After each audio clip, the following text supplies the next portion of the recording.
actually this is something that's mainstream now. Yes, that's absolutely correct. Oh, it's going to go 100%, but I believe it's going to go. It's 100%, yeah. The whole thing is going to go. We have to build a temple. So we have the priest, we have the red heifer, we have the land, and we have everything ready. We just need to wait another. When somebody comes over a fence and goes into someone's house and... That's something that's hidden. It's out there, right? Yeah, this is all on their website. In it, they detail that the Temple Mount rightfully belongs to the Jews. Seconds, he was like spit on, I don't know how many times. In the first 5 minutes, he was spat at 5 times by Orthodox Jewish Israelis. You believe that if there was no control, they would come out of here and kill you all?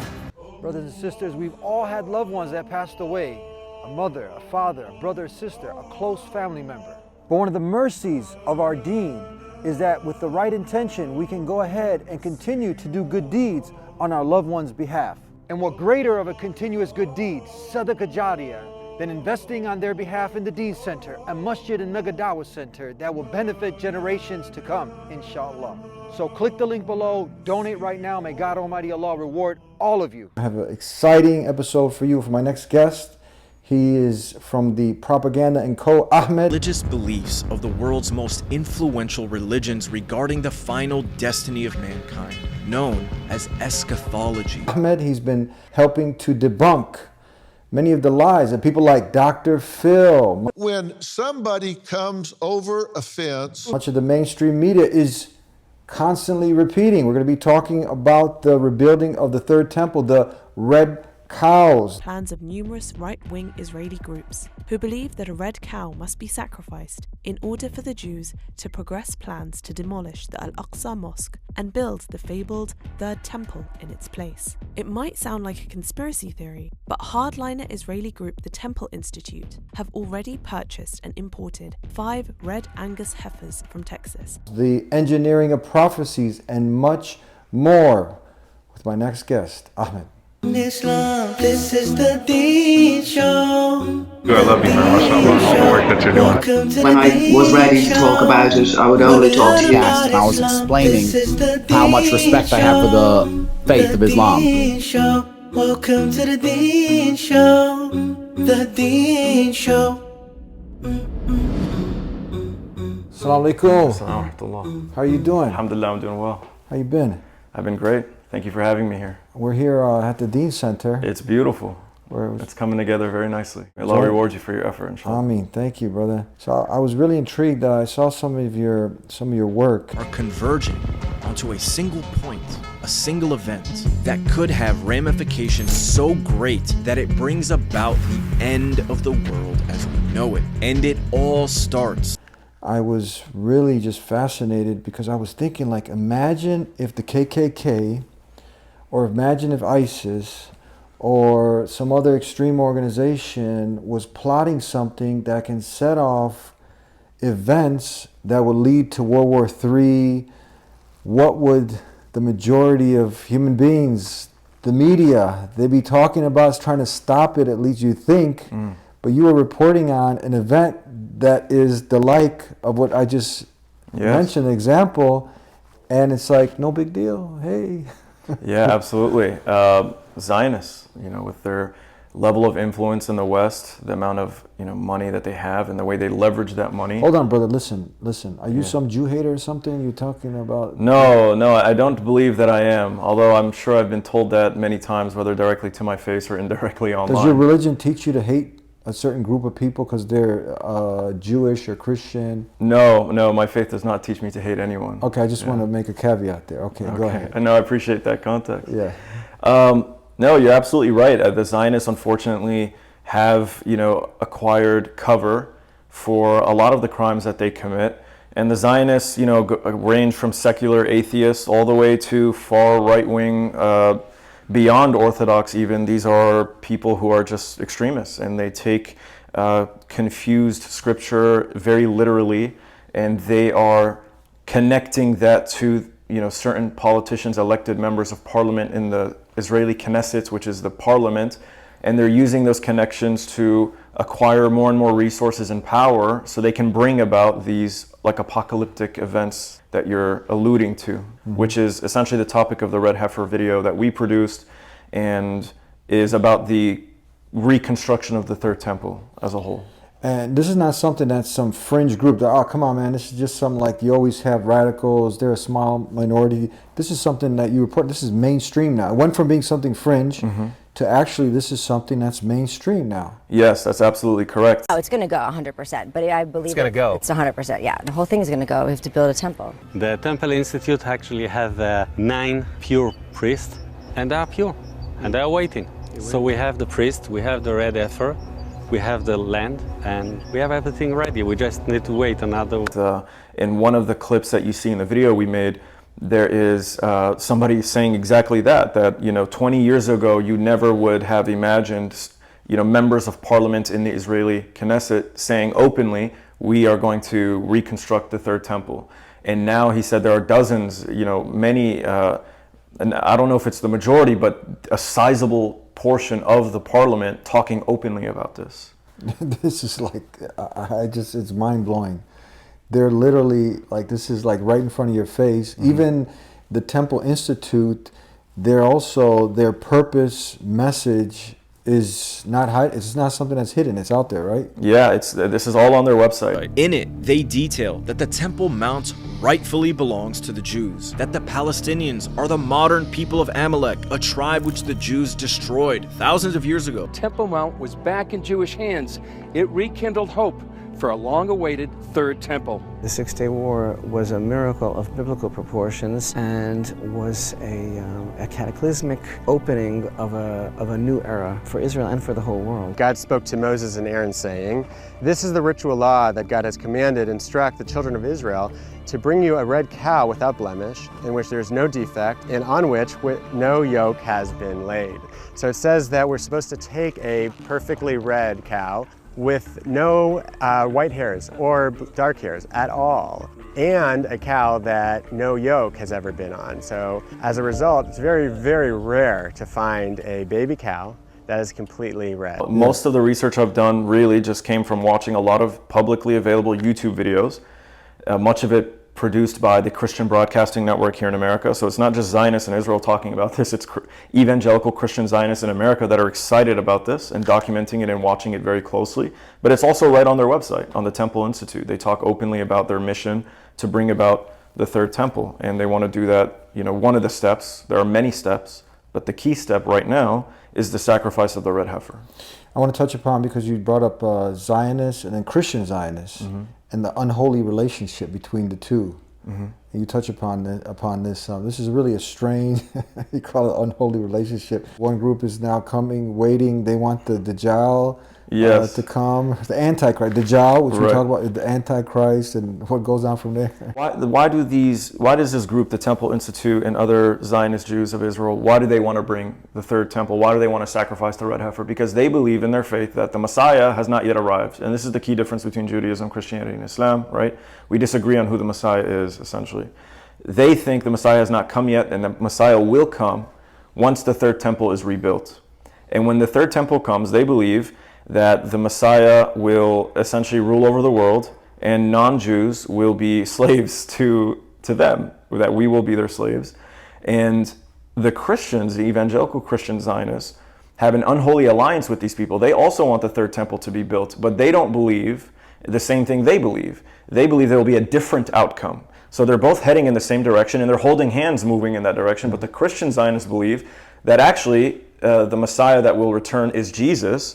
And when Jesus comes back, he's going to either convert the remaining Jews to Christianity or murder them. So this is why I describe it as an unholy alliance. They're both very aware about the difference of opinion, but they use each other to get to where they believe will be their intended and desired outcome. Yeah, and that's just ironic, because here, obviously, we love and revere Jesus as a mighty messenger. We believe he was the Messiah, translated Christ. This is anointed one. We believe in him, the miracles he did. We don't believe he's a God, literal son of God, but we love him, respect him, peace be upon him. Absolutely. But then the other group, the Zionists here, they actually curse him, his mother, and it's just like you can't repeat the things that are said. Yes. Right? So it's like, okay, you be best friends and supporting someone who's cursing your mother, calling her all sorts of derogatory names. You wouldn't. I don't think anybody would do that, right? You love your mother. But Jesus, who you say is your God, and now you're actually holding hands, funding and going beyond, limits. It's just ironic. It's just really mind-blowing. Yeah, you're absolutely right. It's baffling.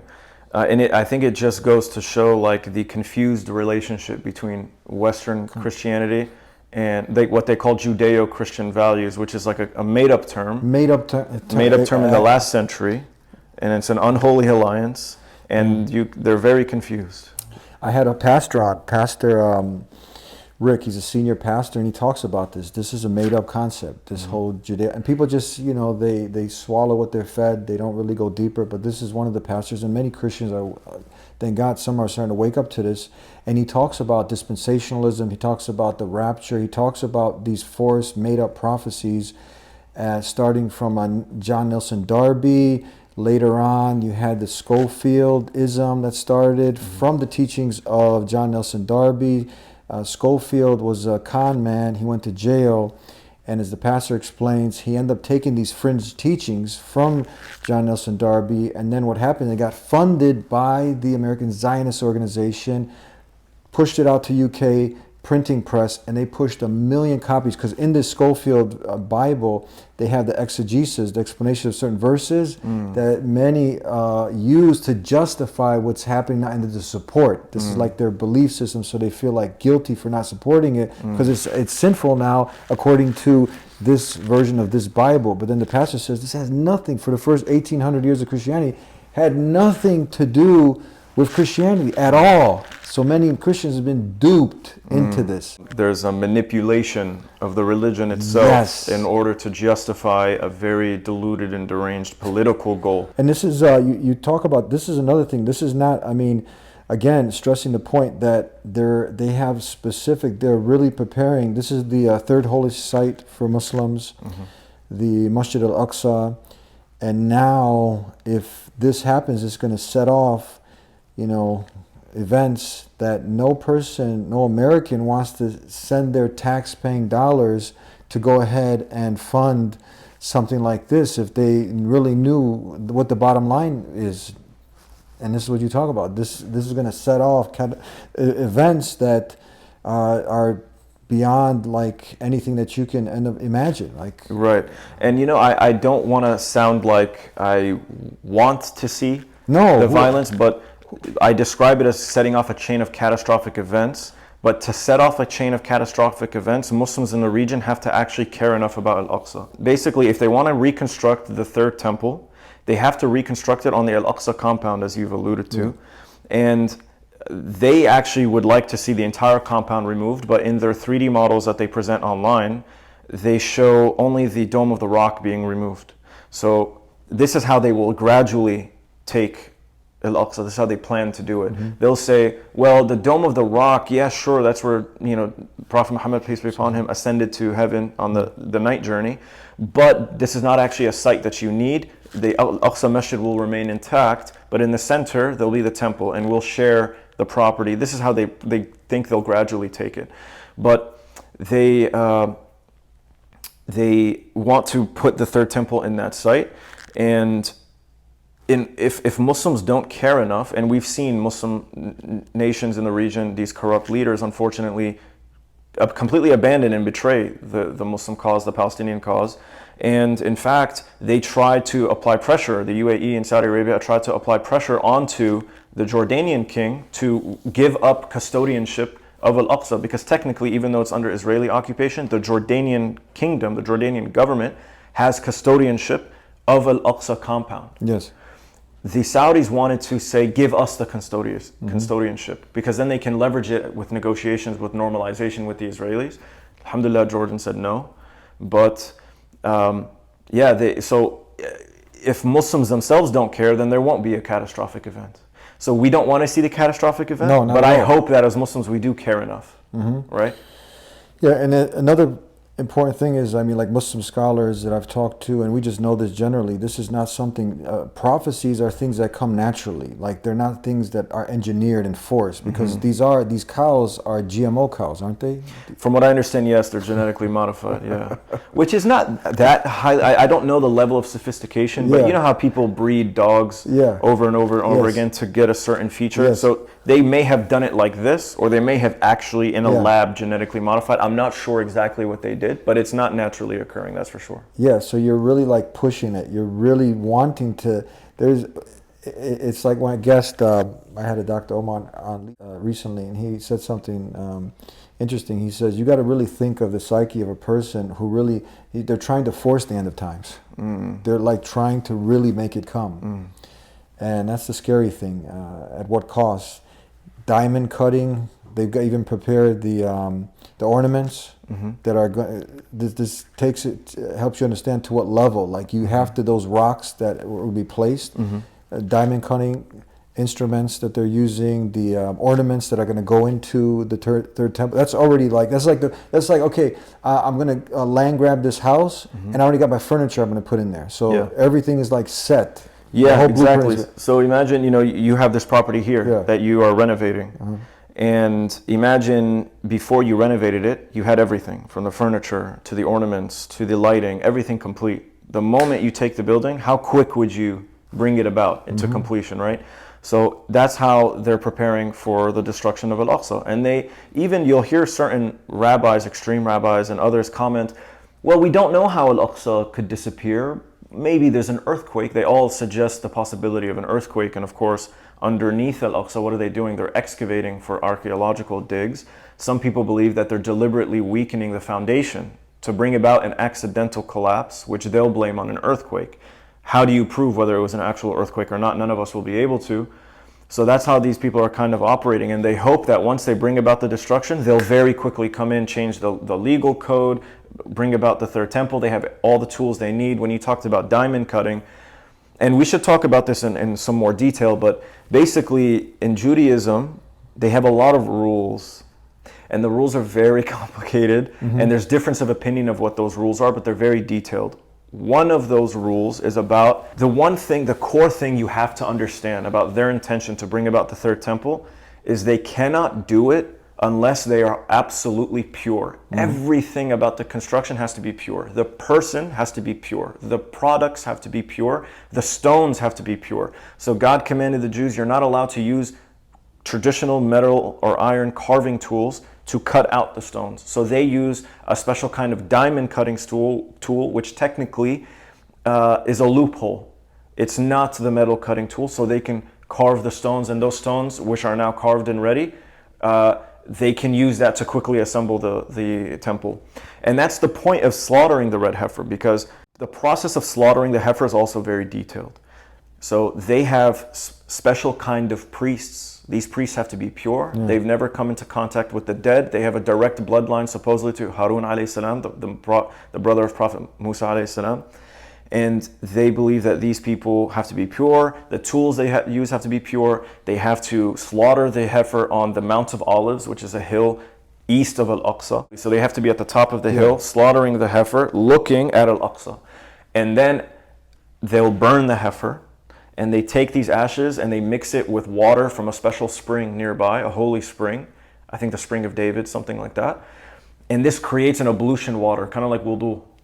So the idea is that anyone who wants to actually go to the temple, because it's a sin if you're impure as a Jew to step foot on the temple, the holy of the holy places they call it. It's the holiest place in their faith.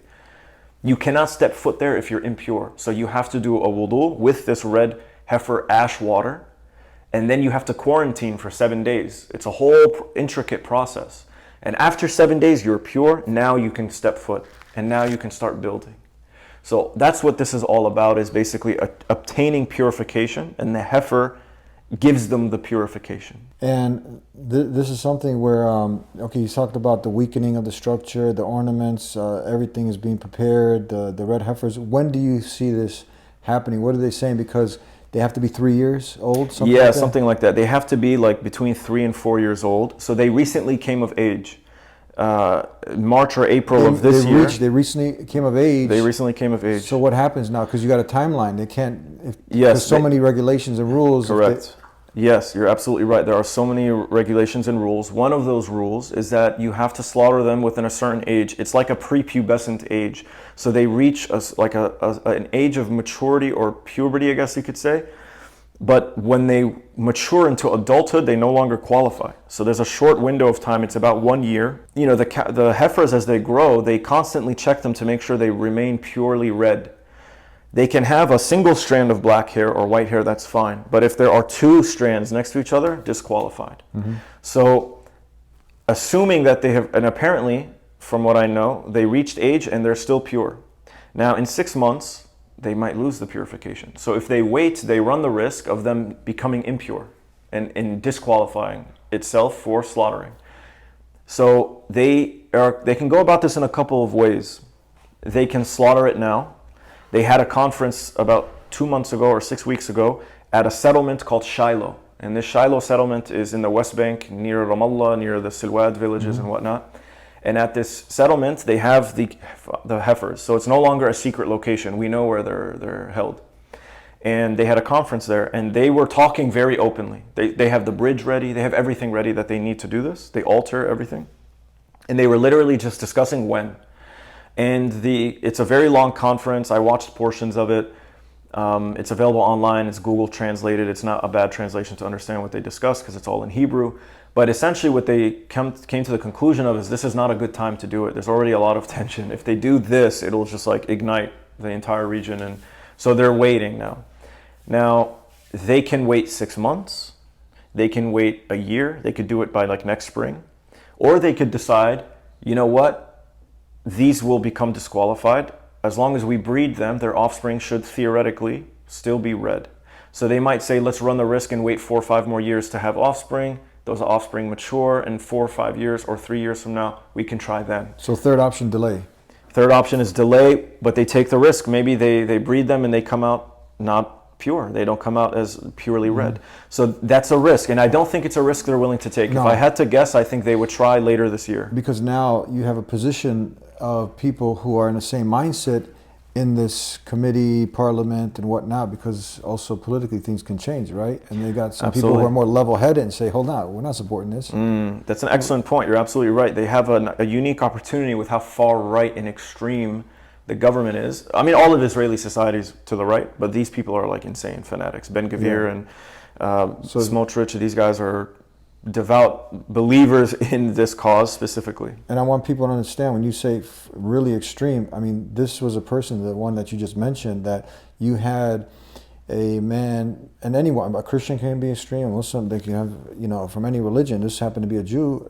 He went into a mosque and he shot up, what, like how many, 29, killed 29 worshippers? That wasn't Ben Gvir himself. That was the person that Ben Gvir put his picture in his office. Yes, that's what I'm talking about. And he spoke at his memorial as well. Exactly. Yes, this is the person who slaughtered at the Hebron Ibrahimi Mosque in Khalil in Hebron.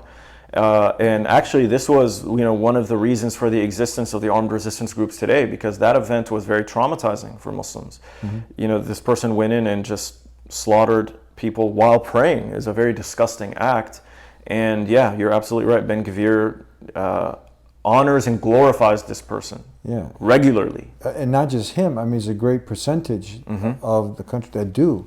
Yeah. And some are even on the fence, like, okay, is it like sinful to question it or something? They hold him to like a high ranking, like he's like, you know, some icon, like a martyr. He's a hero. He's a hero, yeah. And in the past, you know, they silently supported him. Yeah. But now they openly support him. I want to touch upon this because the people who've been deluded, programmed to support such a thing, and it's very unfortunate that you have some Christians now that. You also had the Christian Broadcasting Network, when they sent out a priest in disguise, in the first 5 seconds, he was like spit on, I don't know how many times. You know about this, right? Yes. Recently, Israeli Channel 13 reporter Yossi Eli went undercover as a priest for a day. Dressed in a robe, he walked through the old city with Franciscan Father Alberto. In the first 5 minutes, he was spat at 5 times by Orthodox Jewish Israelis. This is a common occurrence, so you're supporting this.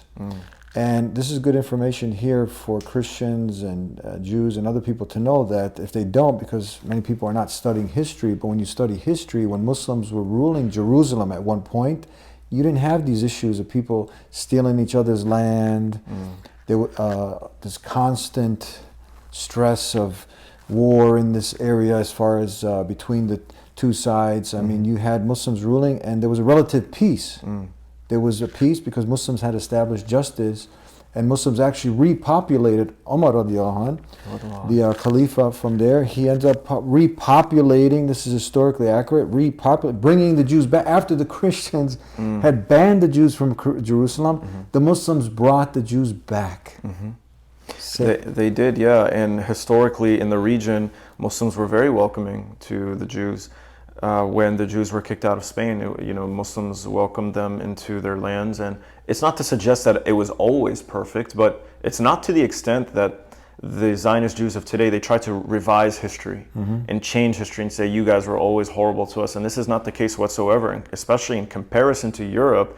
The Middle East was paradise for Jews, really. They could practice openly, and many high-ranking Muslim leaders had Jewish doctors, philosophers, part of their court. They funded their work. They did business with Jewish merchants, Jewish advisors. Salahuddin al-Ayyubi, one of the most famous Jewish theologians and philosophers from Spain, was Salahuddin's advisor, his doctor, his philosopher, and Salahuddin funded his work. And his name is Maimonides. And Maimonides, actually, much of the interpretations of the red heifer comes from who? From his work. He did the fiqh, the jurisprudence, the interpretations and the tafsir, you could say, of Jewish theology about the red heifer. It was Maimonides. And who funded that? Salahuddin al-Ayyubi. So Muslims were very welcoming to Jews in the Middle East. Again, not to suggest everything was perfect. Of course, you have cases of corruption and etc. But across the board, generally Muslims were very welcoming and just toward Jews, because we believe Jews, just like Christians, are people of the book. So we have differences of opinion, of course, when it comes to the faith, and God will ultimately judge between us all when we pass from this world. But Muslims, despite the differences and despite the historical tensions like the Crusades and whatnot, still have a tremendous amount of respect for the people of the book, the Christians, the Jews, and our shared prophets. And you have so many, it's one thing us talking about it, but you have so many academics, Jewish academics, who come out and say, like David Warrenstein and others, who say Islam saved the Jewish people. If it wasn't for Islam, they would be extinct, because you had the Christians who were trying to, or they were actually the ones trying to eradicate them. Yes. And you see so many projections, people projecting things onto the Muslim community. One important point, and I think this is such important history that has to be retaught, has to be brought back to the surface, because it's not, they're trying to erase this, not talk about it, hide it, whatever it's there. And another important point is for Christians, how many years was it now? You have the key for the Holy Sepulchre, the holy churches to the Christians now, the sacred place in Jerusalem. The key's in the Muslims' hands to protect those churches from Christians fighting each other. Yes. This is also something that's really most Christians don't talk about. Yeah, I think, but that's starting to change, as you described earlier. People are starting to wake up to this. They're starting to wake up to the idea that Judeo-Christian values is made up and it's strange, and they're starting to question America's relationship with Israel.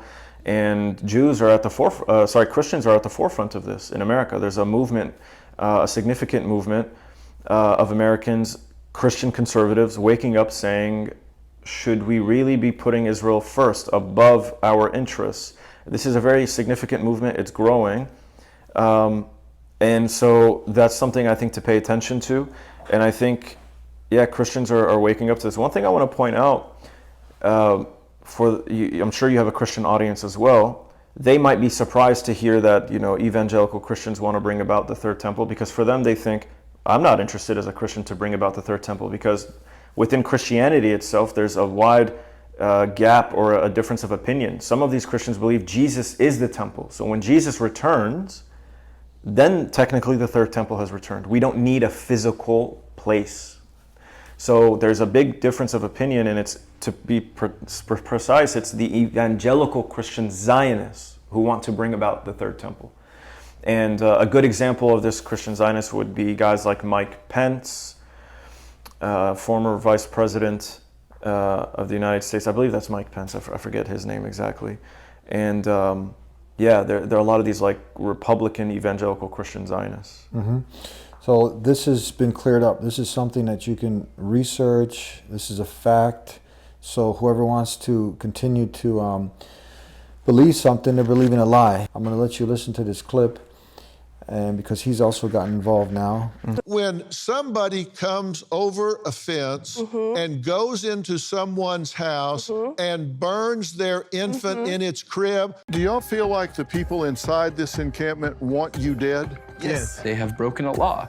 They're legally not allowed to be there. They don't have a permit from the school to have that encampment. The school needs to shut them down. This kid We is see disgusting. people on the other side that are chanting, "Death to Israel, death to America." That should wake up America. Do you believe that if there was no control, they would come out of here and kill you all?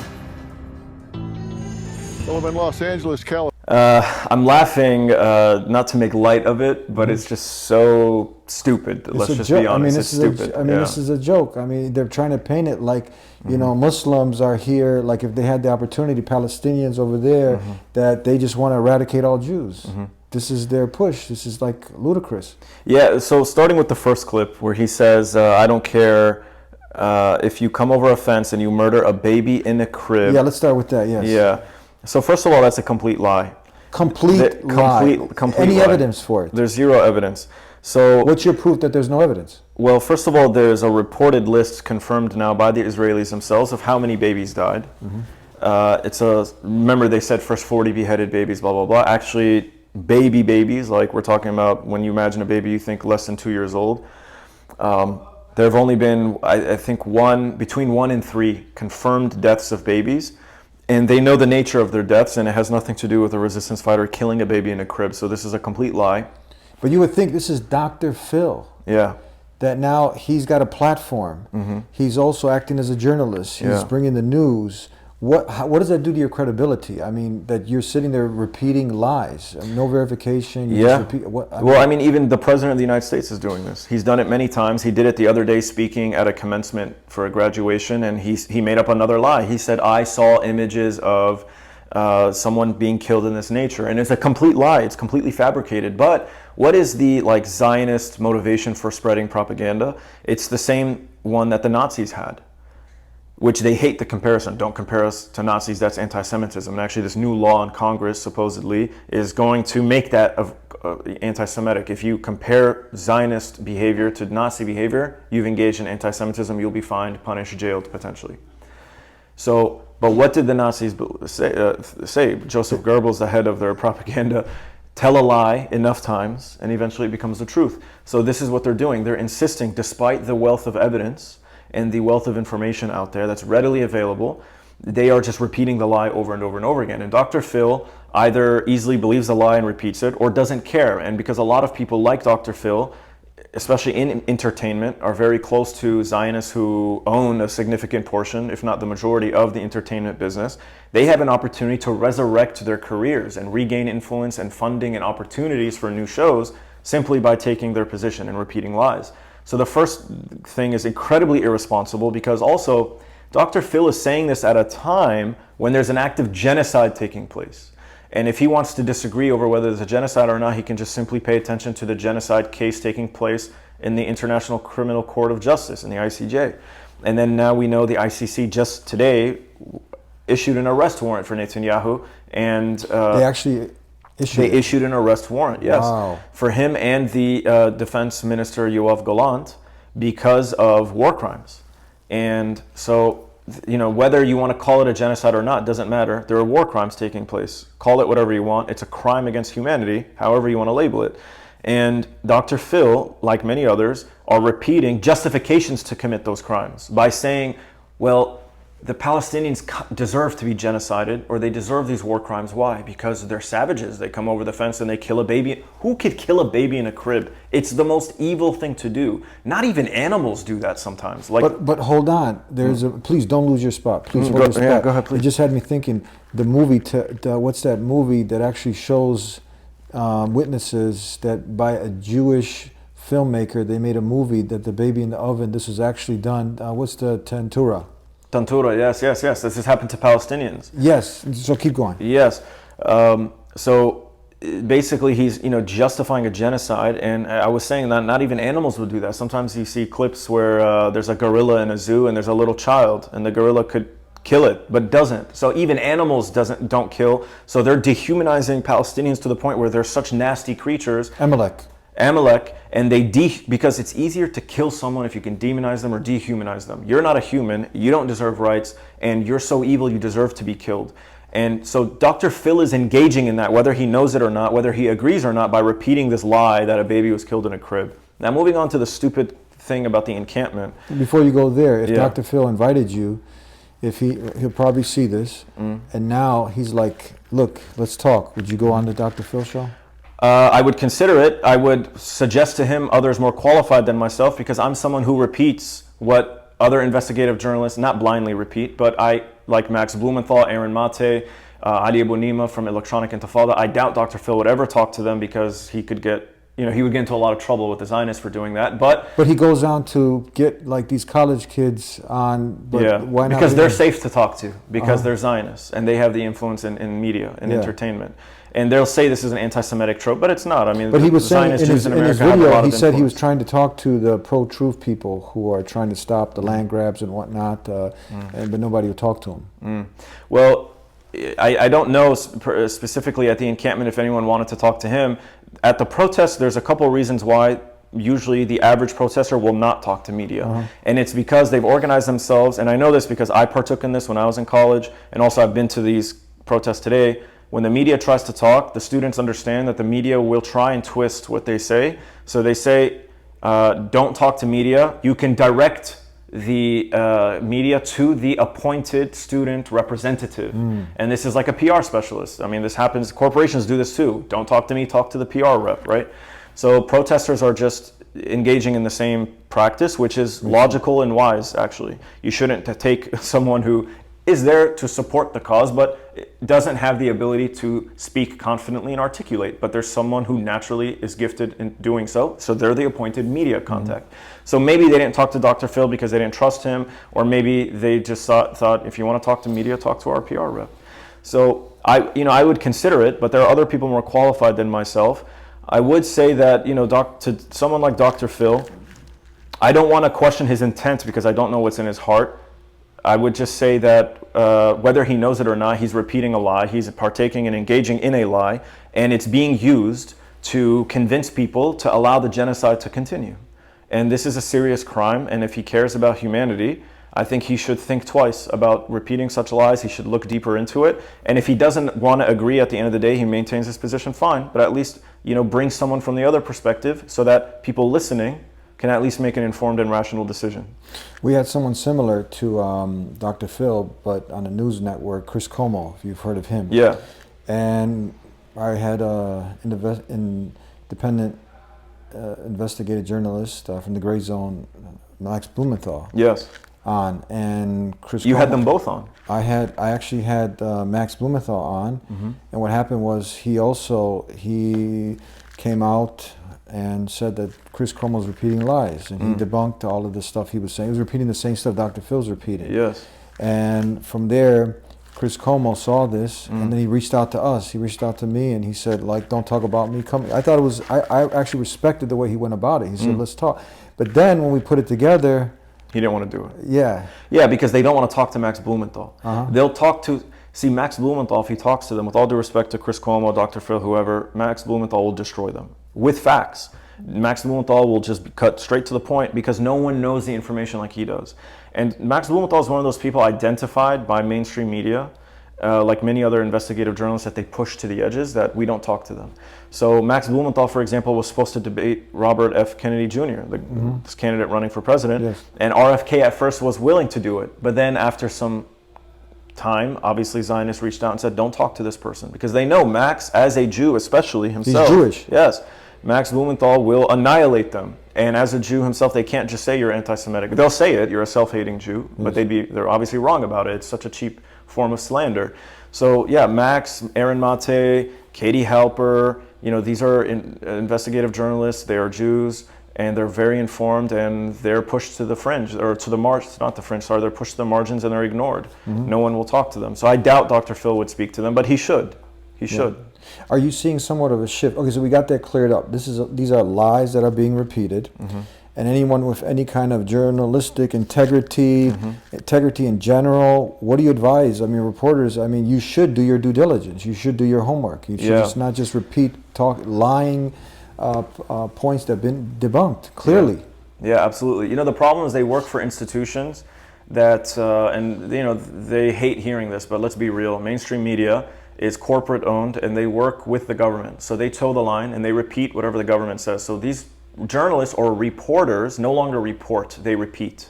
They get information from the top down. They do very little thinking. Report, they repeat. They repeat. They repeat whatever the government line is, whatever the propaganda line is, which comes through the editors-in-chief, and they determine, they essentially manufacture the message and the consent. They provide the parameters. You can ask questions, but you don't ask a question outside of these parameters on either side of the window. And if you do, you see sometimes MSNBC, for example, once they put up this classic image showing loss of Palestinian land since 1948.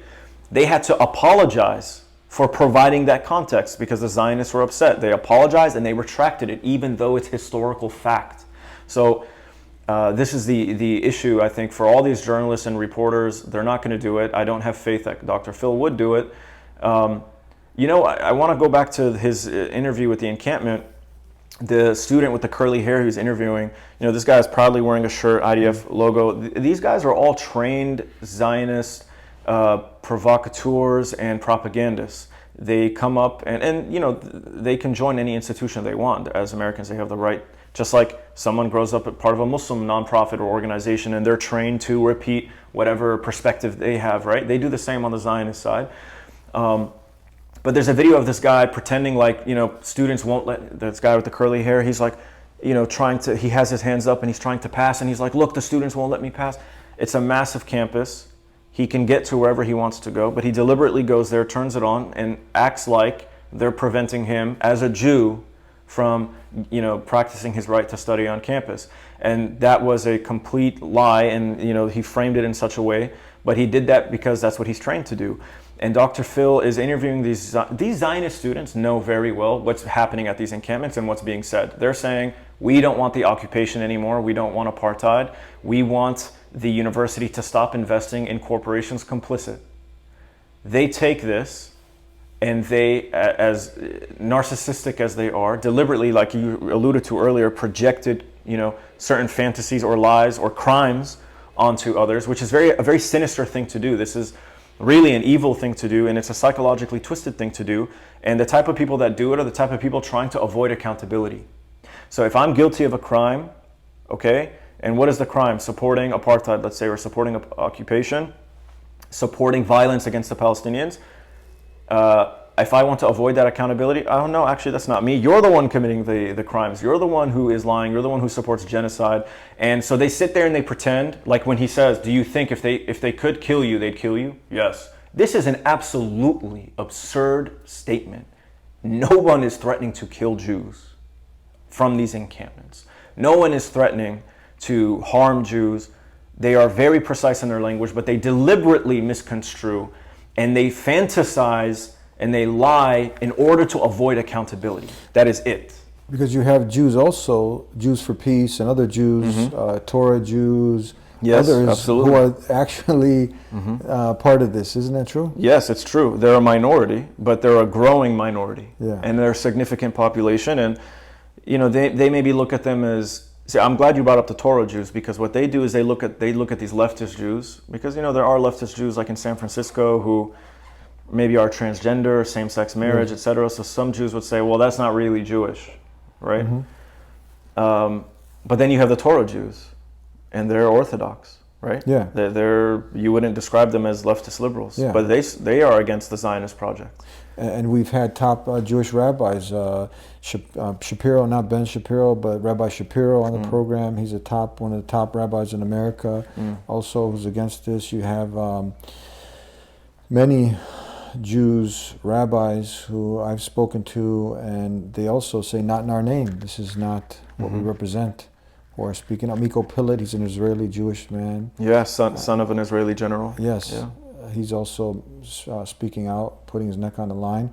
This is about justice. Nobody wants their home stolen. Nobody in America would be okay with some person from Mexico or from Jamaica or from China, Russia coming over and saying, hey, you know, this is our land, and camping out in your backyard, let alone putting you in the basement and taking over the first floor. Yeah, and drone striking you every now and then.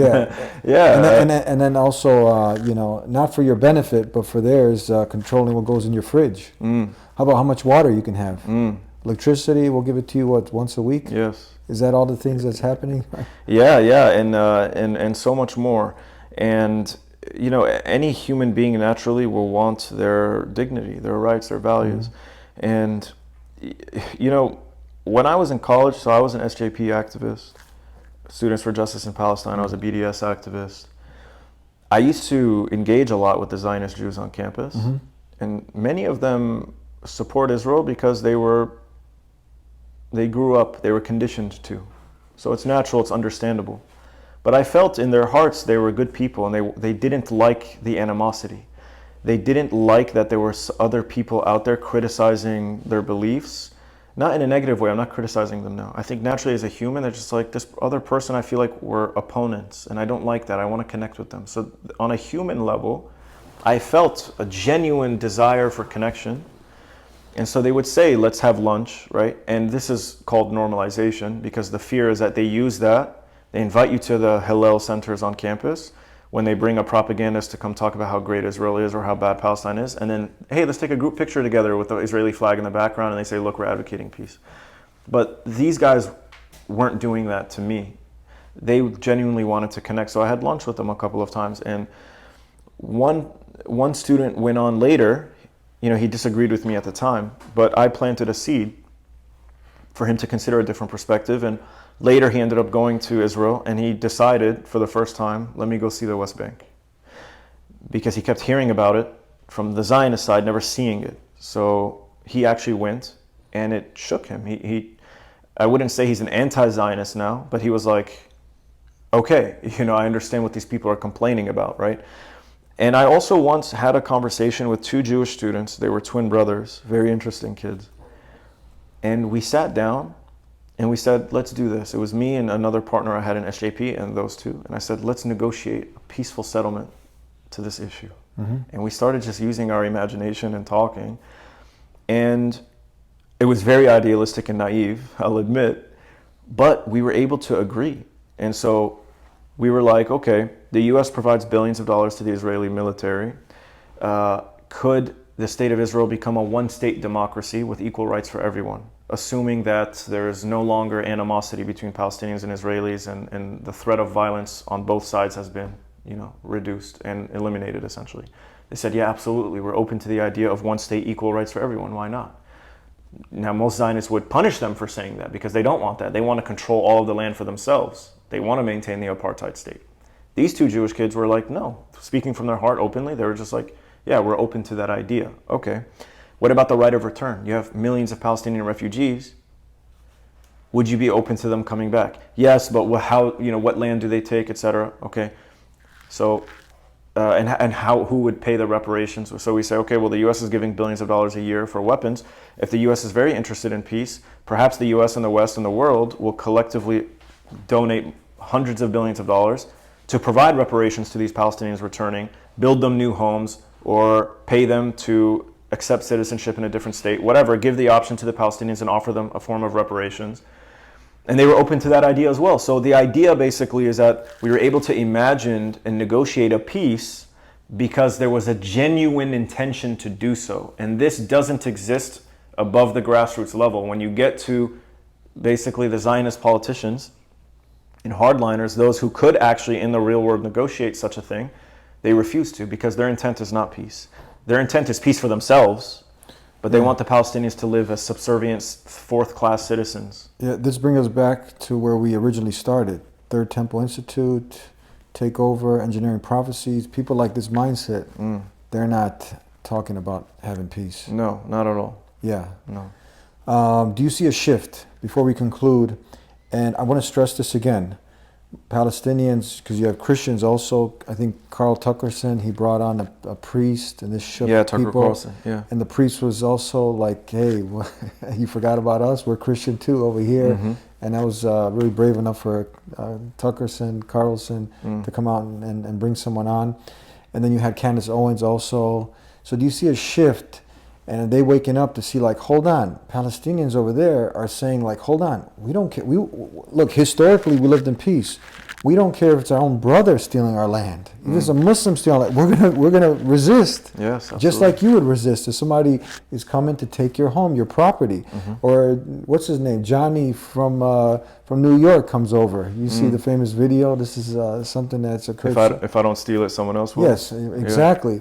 So now people are starting to wake up. TikTok, social media, and that. Candace Owens splits from the Daily Wire. She splits and whatnot. And some of these people who are like strong advocates, Matt Walsh, for freedom of speech and whatnot, it's all getting eradicated. What? Because you can't speak up against a particular group of people who are doing an injustice? So where do you see now, you investigate a lot of this, what do you think, when you look at it from your lens, where do you see it going? I think you're absolutely right. There is a shift. There's been a shift for a long time, but this is a major shift, a rapid shift, and part of it is because this is like the first time a genocide has been documented in such a way. And even with the suppression on social media, it's just impossible to stamp out all the videos and the information from spreading. And so there is a shift, and I think Americans are, like Candace Owens and others, what their real beef is, I think as humans, they do sympathize with the suffering of the Palestinians. Now, they may not support Palestinian armed resistance. They may not support Palestinian self-determination.